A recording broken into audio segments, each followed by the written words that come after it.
আসসালামু আলাইকুম। আশা করি সকলেই ভালো আছেন। ফার্মিং ফাইটার চ্যানেলে আপনাদের সকলকে স্বাগতম। আজকে আমরা জানব শসা গাছের পাতার কিনারা যখন হলুদ হয় এর কারণ কি, কি কারণে হয় এই বিষয়ে আমরা জানব।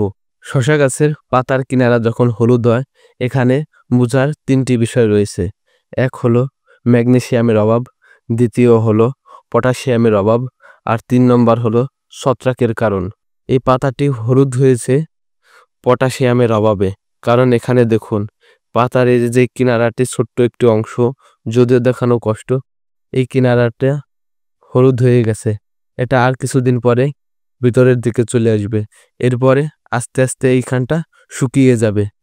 এই পটাশিয়ামের অভাবে আপনারা ব্যবহার করবেন কুইক পটাশ।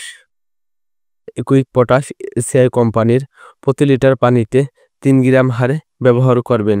এই কুইক পটাশ এটি হলো পাতার কিনারা হালকা পুড়ে যাওয়ার কারণে ব্যবহার করতে হয়।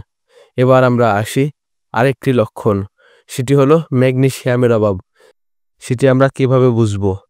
এই যে দেখুন একটি পাতা, এই পাতাটি যদিও এই পটাশিয়ামের অভাব রয়েছে, আপনাদের বোঝানোর স্বার্থে বলতেছি। এই যে শিরাটি দেখবেন, এই শিরাটি থাকবে কালচে বর্ণের, আর এই যে মধ্যর যে অংশটি, এই অংশটি থাকবে হলদে হলদে। তাহলে বুঝতে হবে ম্যাগনেসিয়ামের অভাব। যদি ম্যাগনেসিয়ামের অভাব হয়ে থাকে তাহলে আপনাকে এখানে ব্যবহার করতে হবে ম্যাগমা কিংবা ম্যানকোজিল। বিভিন্ন প্রকারের ওষুধ রয়েছে। বিশেষ করে আপনারা দেখবেন এর মূল গ্রুপটা কি, গ্রুপটি যদি হয় ম্যাগনেসিয়াম তাহলে সেটি আপনারা এখানে ব্যবহার করবেন। ম্যাগনেসিয়াম ব্যবহার করবেন প্রতি লিটার পানিতে 10 গ্রাম হারে।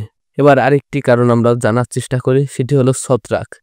ছত্রাকের কারণ হলো এই যে যে পাতাটি, এটি হলো ছত্রাকের কারণে। দেখুন এই পাতাটির জায়গায় জায়গায় জায়গায় জায়গায় সমস্যা হয়েছে। এটির কারণ হলো এই পাতাটির নিচে যখন পোকা অ্যাটাক করেছিল, এই পোকার কারণে বিভিন্ন জায়গায় ছত্রাক লেগেছে।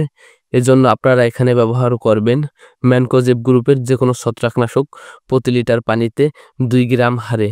ম্যানকোজেব ছত্রাকনাশক দিলে পরা আপনার গাছ সুস্থ এবং সবল থাকবে। ভিডিওটি ভালো লাগলে অবশ্যই একটি লাইক দিবেন। যদি চ্যানেলে নতুন হয়ে থাকেন তাহলে চ্যানেলটি সাবস্ক্রাইব করে রাখবেন।